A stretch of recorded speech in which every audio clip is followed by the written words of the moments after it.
اس کے بعد جب ہم آغاز کرتے ہیں تو ابھی آغاز کیا تو کیا کہا؟ اعوذ باللہ من الشیطان الرجیم، اعوذ باللہ من الشیطان الرجیم۔ تو یہ جو اعوذ باللہ من الشیطان الرجیم کی بات ہے، یہ قرآن مجید ہمارے سامنے، یہ بات ہمارے سامنے آ جاتی ہے، پڑھتے ہیں تو آغاز سب جانتے ہیں۔ تو یہ جو اس کا نام بھی معلوم ہے، تعوذ۔ تعوذ کیا ہوتا ہے؟ پناہ مانگنا، اسی سے تعویذ ہے، یعنی جس سے لوگ اس کو اس طرح استعمال کرتے ہیں۔ تو اصل تعوذات یعنی جن چیزوں جس کے ذریعے سے پناہ مانگی جائے، چاہی جائے، پناہ کس کی طرف سے ملتی ہے؟ اللہ تعالیٰ کی طرف سے ملتی ہے۔ پناہ کون دے سکتا ہے؟ صرف اللہ تعالیٰ دے سکتا ہے۔ یہ بات ہمارے سامنے واضح رہنی چاہیے۔ پناہ صرف اللہ تعالیٰ دیتا ہے، صرف اللہ تعالیٰ ہی پناہ دے سکتا ہے، اس کے مقابلے میں کوئی پناہ نہیں دے سکتا۔ اور پناہ جب آدمی حاصل کرتا ہے تو کسی دشمن کے مقابلے میں، کسی دوست کی پناہ حاصل کرتا ہے، یعنی جہاں تحفظ کا یقین حاصل ہوتا ہے، تحفظ ملے گا بھائی، کسی کے شر سے بچنے کے لیے کسی کی پناہ میں چلے گئے۔ تو یہی مضمون ہے، یہی بات ہے۔ یہ جو اعوذ باللہ من الشیطان الرجیم ہے، یعنی شیطان کے شر سے بچنے کے لیے اللہ کی پناہ حاصل کی، یہی مطلب ہے نا اس کا، اعوذ باللہ، کہ میں اللہ کی پناہ حاصل کرتا ہوں شیطان مردود کے شر سے۔ شیطان جو رجیم ہے، ٹھکرایا ہوا، دھتکارا ہوا، اس کے شر سے میں اللہ کی پناہ حاصل کرتا ہوں، اس کی پناہ میں جاتا ہوں، اس کی پناہ مانگتا ہوں اللہ سے پناہ مانگیے۔ اور یہ جو کام ہم نے کیا ہے، دیکھیے ہم تو گویا کہیے کہ ہر معاملے میں محتاج ہیں، ہم ہر معاملے میں محتاج ہیں، کس کے؟ اللہ کے۔ یا ایھا الناس انتم الفقراء الی اللہ، اے انسانوں تم سب اللہ کے محتاج ہو، اللہ تو غنی و حمید ہے۔ تو ہدایت کے لیے سب سے زیادہ ہدایت بھی وہیں سے ملی، تو اللہ ہی ہمیں بتاتا ہے، اللہ ہی ہمیں بتاتا ہے کہ ہماری ضرورت کیا ہے، ہمیں کیا چاہیے، کیا مانگنا چاہیے۔ قرآن کتنی زبردست کتاب ہے کہ اس میں سبھی کچھ بتا دیا، یعنی کوئی چیز چھوڑی نہیں ہے۔ تو یہ ہمیں کیا مانگنا چاہیے، یعنی گویا انسان کو اس بات کا شعور نہیں ہے کہ اسے کیا مانگنا چاہیے، اسے مانگنا کیا۔ انسان سطحی قسم کی چیزیں مانگتا ہے، اللہ تعالیٰ سے وہ بھی اسی سے مانگنی چاہیے، یہ اپنی جگہ بات ہے، ہر چیز اللہ ہی سے مانگنی چاہیے، مگر اہم تر چیزیں ان سے انسان غفلت میں رہتا ہے۔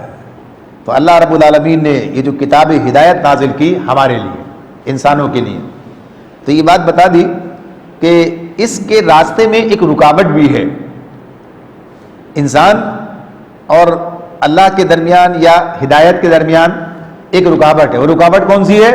وہ شیطان ہے، وہ رکاوٹ شیطان ہے۔ شیطان کیا چاہتا ہے؟ انسان کو ناکام کر دیا جائے۔ اچھا، یہ بات بھی پچھلی مرتبہ جب تعارف کے حوالے سے بات کر رہے تھے کہ ہمیں پتہ چلے گا، ادراک ہمیں معلوم ہوگا، تو قرآن ہی ہمیں بتائے گا کہ کوئی ہمارا دشمن بھی ہے، قرآن ہی ہمیں بتاتا ہے کہ ہمارا دوست بھی ہے، یعنی دوست دشمن دونوں کی ہمیں تمیز عطا کرتا ہے، بتاتا ہے۔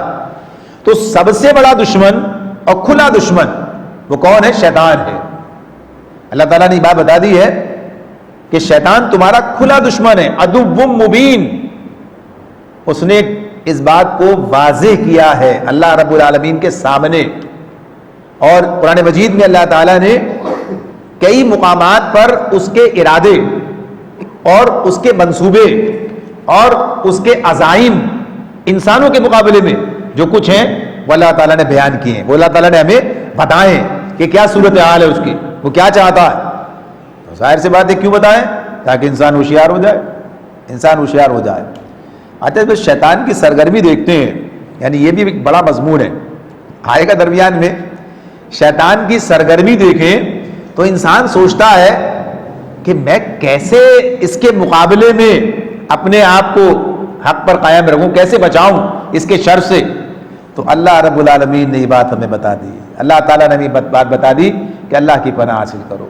تو شیطان کا معاملہ اس حوالے سے سب سے زیادہ اہم ہے کہ جب بندہ قرآن مجید کی طرف رجوع کرتا ہے، تو گویا جو قرآن مجید کی طرف جس نے رجوع کر لیا تو شیطان کے لیے یہ سب سے زیادہ خطرناک، یعنی اس کے لیے گویا ایک ایسا موقع ہے کہ اب یہ میرے ہاتھ سے گیا، لہذا وہ اس کو روک لگانے کے لیے موجود ہوتا ہے۔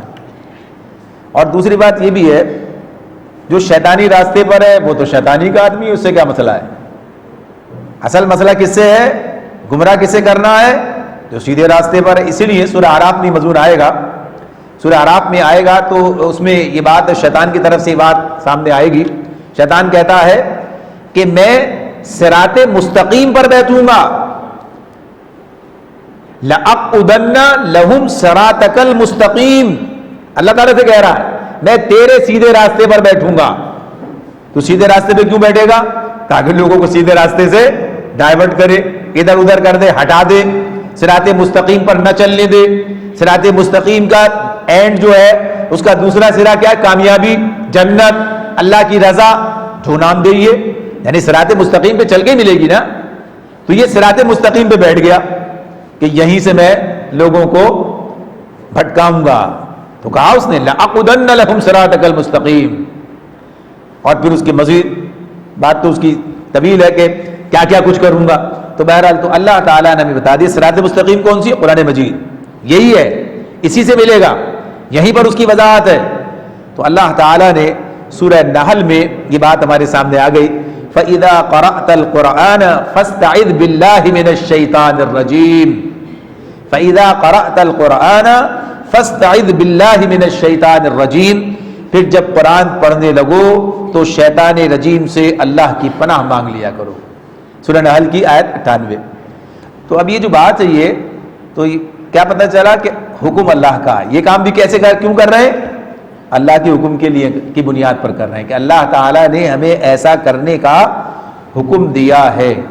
لیکن ظاہر ہے کہ یہ جو تفصیل اتنی بیان ہوئی یہ اسی غرض سے بیان ہوئی کہ حکم کی مصلحت بھی سامنے رہے، تاکہ آدمی کو احساس رہے کہ یہ کام کیوں کر رہا ہوں۔ دیکھیں ہمیں جب کسی کام کے بارے میں پتا ہوتا ہم یہ کام اس لیے کر رہے ہیں، تو اس کا مطلب یہ ہے کہ ہم شیطان کے شر سے بچنا چاہتے ہیں، ہم شیطان کے شر سے بچنا چاہتے ہیں۔ اور اسی میں ضمناً یہ ساری باتیں بھی آپ کے سامنے آ گئیں کہ پناہ دینے والا صرف اللہ رب العالمین، اسی سے حاصل کی جائے گی، اسی کی طرف رجوع کیا جائے گا۔ تو جب آدمی ادھر جاتا ہے تو پھر اللہ کی پناہ اسے حاصل ہو جاتی ہے، اللہ کی پناہ اسے حاصل ہوتی ہے۔